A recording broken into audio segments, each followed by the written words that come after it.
Shalom, shalom. This is Prophet Romley speaking directly from Dar es Salaam.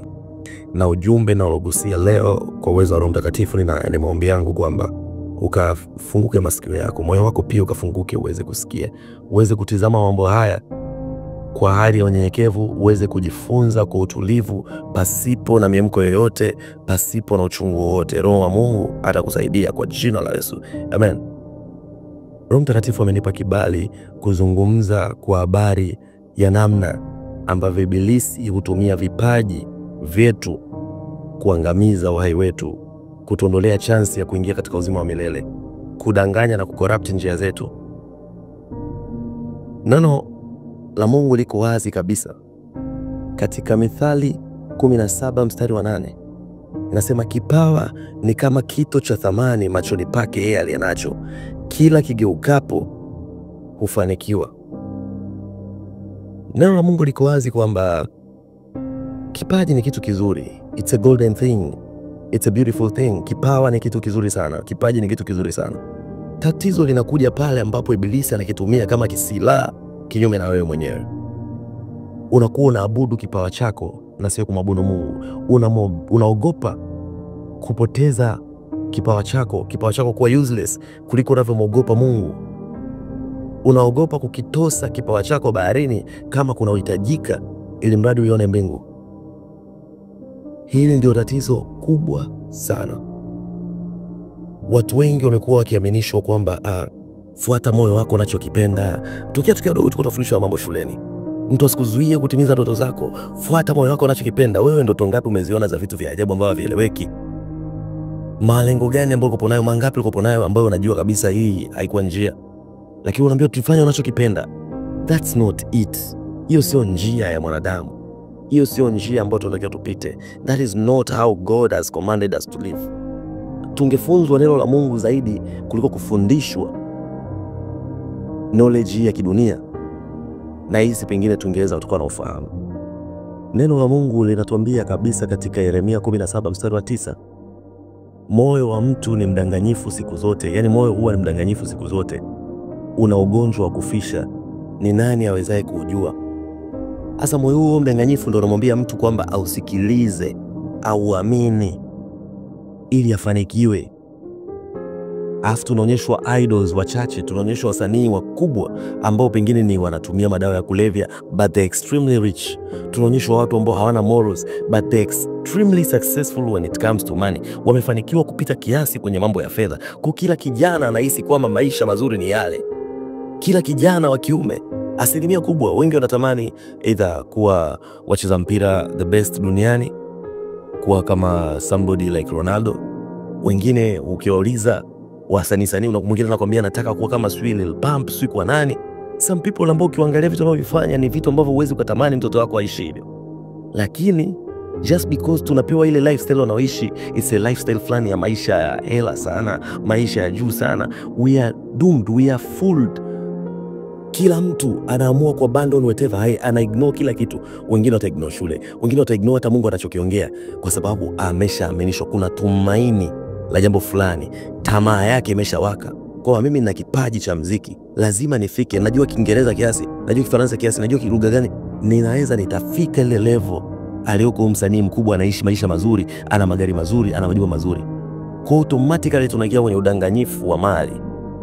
Na neno la Mungu katika kitabu cha Mithali 13 mstari wa 22 inasema kabisa, ukishasongwa na shughuli za dunia pamoja na udanganyifu wa mali, neno la Mungu halizai ndani yako. No matter unaenda church, Biblia neno kuzaa it's almost impossible.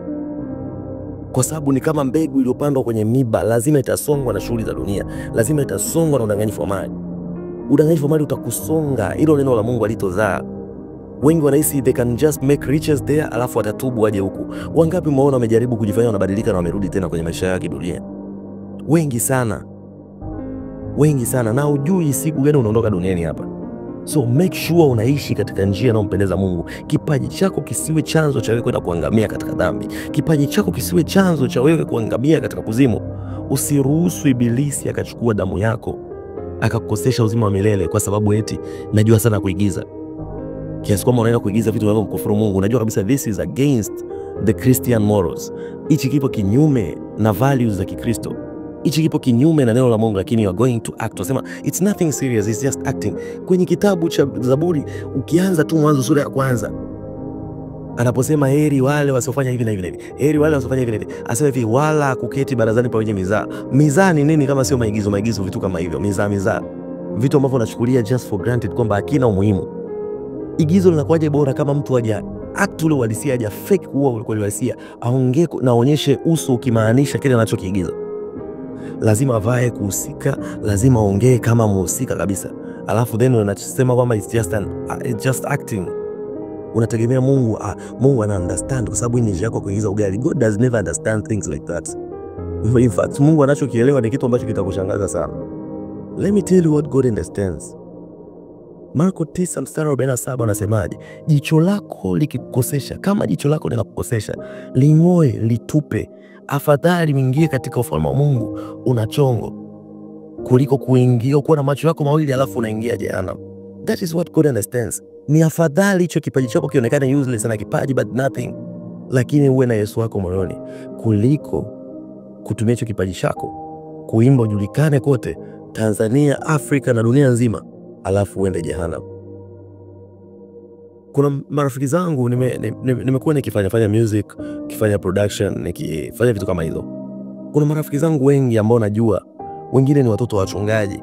Ukitaka kukosana nao, waambie kuhusu, wafunulie siri juu ya mambo ya music, wafunulie siri juu ya madhabahu wanazoziinua katika kuimba muziki ya kidunia, kwa sababu hizo nyimbo zao hawezi kwenda kuziimba kanisani.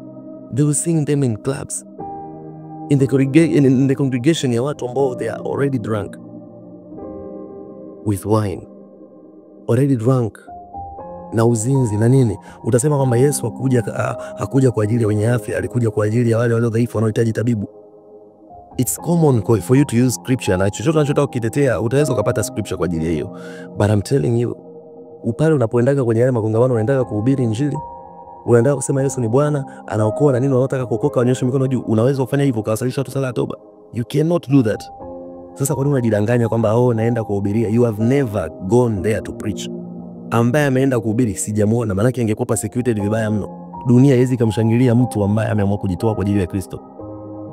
It is very rare kushabikiwa na watu ambao, yani watu ulimwengu unawapenda hawa watu maarufu, wanapendwa na mtu wa dini yoyote ile. That's why you may find msanii akiwa anaimba nyimbo za kidunia, kila mtu anaweza kumshabikia, anamsifia huko, anafanya nini, anafanya ma concert, lakini the minute anapookoka, ikatokea Mungu anataka kumtumia katika injili, vita inadibuka ya kila namna. Kuna watu ambao watasema hatuwezi kumsikiliza, hatutaweza kumsikiliza kabisa. Kuna wengine wanashukua na hasira, wanasema watu, serikali iko wapi? Si ingebora ingewanyonga, ingefanya nini na nini. Wanaanza kushukia kwa sababu gani? Amejitenga, kaamua kujitenga na ulimwengu, kaamua kuwa adui wa ulimwengu na awe rafiki wa Mungu. Lakini wengi wenu mmeamua kuwa adui wa Mungu na kuwa rafiki na kipaji chako, kuwa rafiki na hicho kitu unachokiita kipaji. Unajua kipaji kwa kisawe chake, yani inamaanisha thesaurus yake ni neno lingine ambalo linaitwa kipawa. Kipawa thesaurus yake nyingine ni neno zawadi. Kwa ni maneno matatu yanayotamka tofauti, yanaandikwa tofauti, lakini yana maana moja: zawadi, kipawa, kipaji. Ni kitu ambacho umepewa na mtu au umepewa by someone, na aliyekupea sio mwanadamu, aliyekupea ni Mungu. Lakini wewe unakitumia kumtukana Mungu mwenyewe, unakitumia kufanya mambo ya ajabu, kupromote zinaa, kupromote ulevi, kupromote mambo mabaya.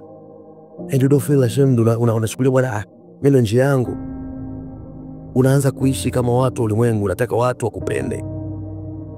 I'm telling you as a brother, and some of you, I'm your spiritual father, I am telling you this very openly. Change your ways. Badili njia zako, chukulia kitu hichi very serious. Mpaka Yesu, nikimaanisha Mungu mwenye nguvu, nikimaanisha mfalme wa amani, nikimaanisha baba wa milele, anasema ni afadhali ung'olewe jicho lako linalokosesha. Jicho lako kutendesha dhambi, bora uling'oe kuliko kwenda mbinguni ukiwa na macho mawili, kuliko kwenda motoni ukiwa na macho mawili. Sasa kati ya kuimba kwako na hayo macho yako, kipi cha muhimu? What Jesus said ni kwamba no matter what, you have to choose God. Choose the fear of God. Chagua hofu ya Mungu kuliko chochote kinachokukabili. Ibilisi amewalagai watoto tangu tunakuwa. Sisi hatujakuwa tukiwa tunajua maandiko, tukiwa tunajua si Ufunuo imesema nini. Wengine tumekuwa tu tukiamini kuna dini, baba yetu ana dini fulani, mama yetu ana dini fulani, tunaenda kule tunawasha vietezo, tunachoma zetu ubani na nini, vitu kama hivyo. We didn't question anything. Tunauliza maswali, mbona huyu haoi, mbona huyu afanye nini, mbona huyu haolewi? Tunaambiwa ni wito, amefanya 1 2 3. Inakuwaje unasikiliza maneno ya Paulo kuliko maneno ya Yesu Kristo mwenyewe? Inakuwaje usikilize maneno ambayo yapo against injili ya kweli? Unasikiliza maneno ya mtu unadanganywa, anakuambia kwa sababu anakuambia hivi, hujasoma Biblia vizuri, ukiwa na elimu vizuri utaelewa. Mimi mwenyewe nilikuwa victim wa hivyo vitu. Nilikuwa nauliza maswali mengi sana concerning mambo ya idols, concerning vitu vingi. Lakini nikana pure simple explanations. Kwamba hujapata elimu ya kutosha, hujasoma Biblia vizuri. Hujasoma Biblia ukaimaliza, unatakiwa usome yote uelewe. Yaani usome ndio utaelewa nini kimeandikwa wapi, imefanya nini. Walihisi kwamba itani discourage, but nzuri Mungu ni mwema sana. I had a cousin, nikawa na binamu ambaye anapenda kusoma vitabu sana. Anapenda sana kusoma vitabu. Nilimkuta anasoma novel kubwa mno. Na amemaliza ndani ya muda mfupi, haikuchukua hata muda mrefu, wiki kadhaa tu ameshamaliza. Nikasema kumbe inawezekana. Sasa kama mtu amemaliza kitabu kikubwa hivi, Biblia mimi ninavyoiona mbona hata sio kubwa sana. Nikaanza kusoma Bible from mwanzo mpaka Ufunuo. Namshukuru Mungu nilimalizaga vizuri tu, na sio mara moja nimesoma na nini. Kwa maandiko yako, yani maandiko mengi yako ndani yangu. Yule mtu alinisaidia, na baada ya hapo nikagundua vitu vingi sana tulikuwa tumedanganywa. Mambo mengi sana tumedanganywa. Tunaambiwa fulani kapalizwa mbinguni, na kuja kusoma Biblia na gundua kwamba mtu alichukuliwa na Mungu, alitwaliwa direct. Kulingana na Biblia ni Enoko na pia ni Elia. Melkizedeki haijulikani, lakini hao wengine mnasema sijui some people wanasema Mary alipalizwa mbinguni, which is a lie. Sasa kama watu wanaweza kadanganya hivi, na kuna watu wanaoamini mpaka leo kwamba kuna mtu fulani alipaishwa mbinguni, sio alifanya nini, wakimwambia tafuta andiko kama hilo halipo, anakuambia hujasoma Biblia vizuri. Sasa hivi kuna teknolojia, unaweza kutafuta neno hadi neno, hata neno. Tafuta Google tuonyeshe andiko na wasema fulani alipalizwa, hakuna. Sasa kama tuliweza kuaminishwa uongo namna hiyo, you can see inawezekanaje, ilikuwa ni rahisi kiasi gani kwa ibilisi kutudanganya. Wewe ambao umejikita kwenye shughuli yote ambayo unajua haimpendezi Mungu, haimpi Mungu tukufu, kwa sababu ya kipaji chako. Wewe pengine ni DJ mkali sana, pengine wewe ni mwimbaji mzuri sana, wewe ni mwandishi mzuri sana. Usiingie katika dhambi, usijiingize jehanamu kwa sababu ya kipaji chako. Inawezekana wewe ni mwandishi wa habari, inawezekana wewe sijui ni secretary, wewe ni nani, haijalishi kipaji chako ni kipi. Inawezekana wewe ni mwigizaji, lakini usikubali kuuza wokovu wako, kuuza neema yako kwa sababu ya umaarufu wa dunia hii, kwa sababu ya mali ya dunia hii, kwa sababu ya mkate. Usikubali kuuza utakatifu ambao Yesu amekupatia. Yule Roho Mtakatifu usimhuzunishe kwa sababu ya kipaji chako. Kipaji chako kisikue sababu ya wewe kuwa mbali na Mungu. Let your talent benefit the kingdom of God. Usikae ukajidanganya. Mimi niliwahi kujidanganya kwamba okay, let me struggle in music, nikifanikiwa nitamtumikia Mungu kupitia pesa, nitakuwa nafanya utoaji na nini. Mungu anasema utii ni bora kuliko dhabihu. Dhabihu maana yake nyingine ni sadaka. Utii ni bora kuliko sadaka yako. Utii ni bora kuliko sadaka yako. Some people wanasema mimi sina kijana nyingine atoaga sadaka. Sawa, watumishi watu kataa kwa sababu hamna namna unaweza kuhubiri injili without fedha, bila fedha, lakini utii ni bora kuliko sadaka yako. Kwa sadaka yako ni kazi bure kama hauna utii. Tii maagizo ya Mungu anavyosema, na sadaka yako itakuwa na maana kwa mbele za Mungu.